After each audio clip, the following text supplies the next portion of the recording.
David Owens, who is the co-founder of the National Museum and Center for Service and former vice president of World Vision and our partner with Rotary International on our programs of scale and our, what do you call this, gigantic programs of scale, the $30 million projects. It's here to help me give this presentation. This is our announcement for the Martin Luther King Library, and that's a picture of our exhibit. So Bill Dent, who is the chair of this committee, couldn't be here today. He's driving somebody to the airport, and I'm sort of standing in for him. This is one of the first meetings that Bill Dent convened. It has our Rotary International Director, Peter Kyle, Congressman Brian Barrett, the other co-founder, and a whole bunch of other people. And that's one of our advisory committee meetings. And that is our first meeting with the director of the DC Public Library and the exhibitions chair, meeting with Congressman Brian Baird. I'm just going to go very quickly and show you what we've done in the last year. First, we had a symposium celebrating the American spirit of service, the National Service Symposium. So if anybody wants a copy of the report, we had some fabulous speakers, the director of AmeriCorps, the director of just all of the national service organizations. And it ended with our president, Lisa Cohen, giving the closing remarks. So it's a wonderful talk, and all of those talks are available on YouTube, right? That is a copy of our exhibit and some of the other exhibits. The service is fundamental to our nation's character, and it holds a rich, diverse history in DC. Service holds the power to bring our communities together, as National Volunteer Week attests, by highlighting the importance of volunteering and civic engagement. The National Museum and Center for Service has organized an exhibit featuring the inspiring history of community service in our nation's capital.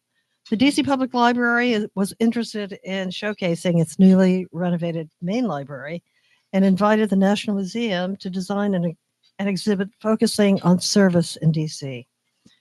The National Museum and Center for Service invited the YMCA and DC Rotary to be the first exhibitors as a pilot project to serve as a model for how every community across the country can create their own museums of service.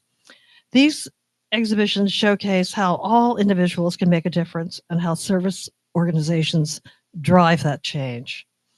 We invite you to discover the impact of community service at the Services Everywhere exhibit at the MLK Library beginning on April 21st. Explore the YMCA's longstanding commitment to youth development, healthy living, and social responsibility, and be inspired by Rotary's many community initiatives. At the start of our meetings with the library, they confessed to us that they only recognized the name Rotary and had no idea what Rotary did or is or does. So we need some volunteer presence, and David will explain that to you.